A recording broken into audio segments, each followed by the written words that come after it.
All right, so for function f here, first thing I want to do for it is find this so-called difference quotient. And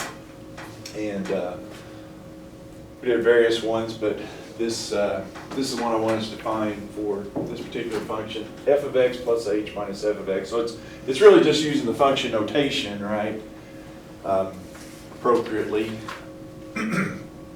The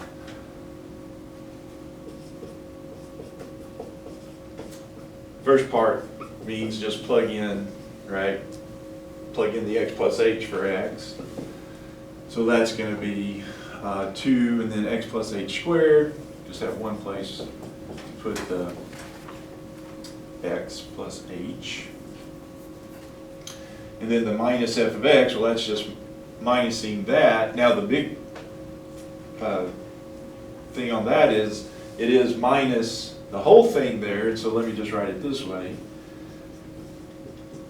Because what's going to happen to those both of them are going to be change the sign, so be sure to do that. Of course, here we did it a couple of times. You got to square out that binomial, and there's a formula for it, but the other way to do it is just write it out twice and FOIL it. X times x is x squared, x times h is plus xh, then you do h times x, that's also xh, and then h times h is h squared. And so you wind up in the middle with 2xh, so you got it, for that part anyway, I'll go ahead and write it out here, right?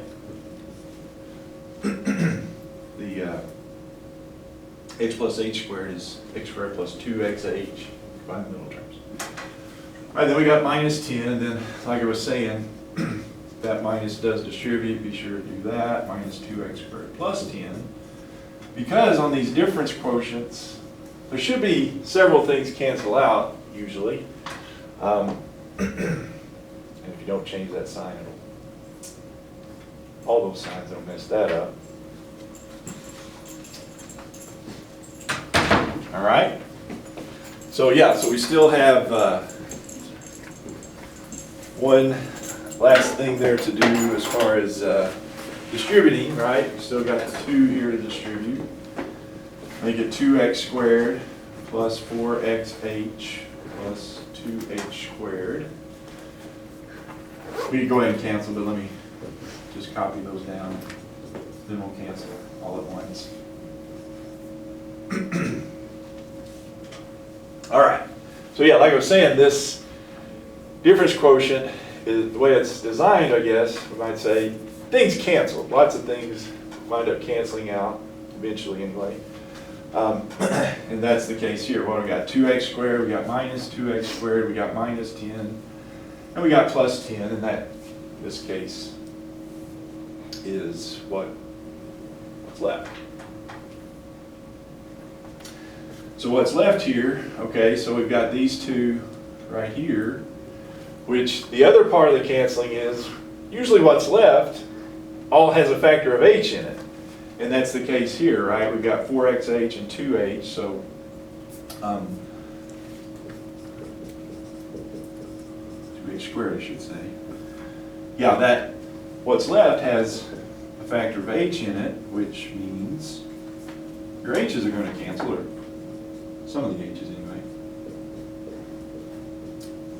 Factor off that h, and then yeah, the h's cancel, so you wind up with 4x plus 2h for the difference quotient in this case. Any questions on that? So yeah, so there probably will be, come the final one of those to simplify. But it's just function notation, understanding that and simplifying. Any questions about that? All right, B here.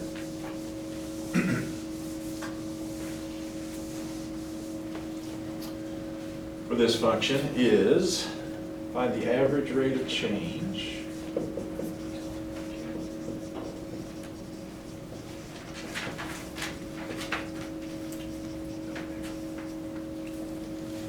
from x equals 1, x1 equals 3 to x2 equals 5. Average rate of change.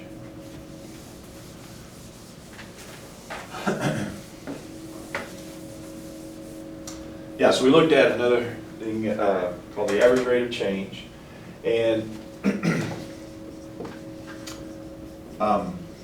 more or less what that boils down to, so this is, it doesn't matter the function, but when you do the average rate of change, basically what you're looking at is, you're looking at this, so this x1 and x2 would be, you put them on the graph there, would be 2 points, right? 2 points on the graph. Well, the average rate of change amounts to is you're finding the slope between those 2 points. It's a slope. Average rate of change is a slope of those between those 2 points. So if you're trying to remember, if you know the slope formula, then you know the average rate of change formula. Usually you write it y2 minus y1 over x2 minus x1. In the case of f, so it'd be f of x1, another way we could write it, f of x2 minus f of x1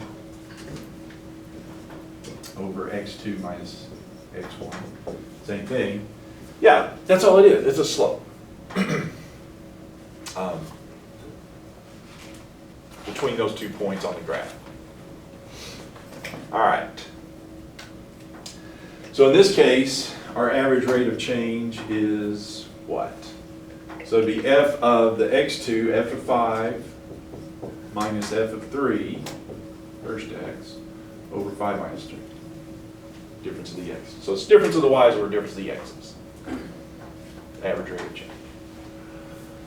All right, so f of 5, just do that here. That is 2 times 25 minus 10, so that would be 40. Then f of 3 would be 2 times 9 minus 10, so that's 18 minus 10. I'm getting 8. 40 minus 8.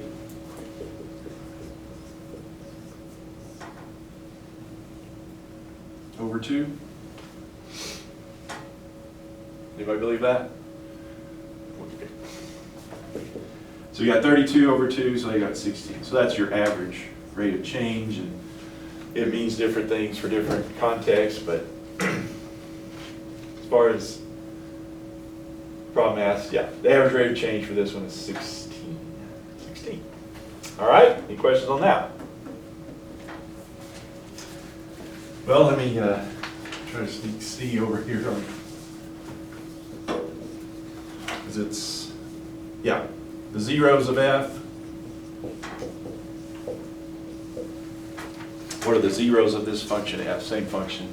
What are the zeros? So what you have to remember there is what it means to be a zero, what zero is in this function.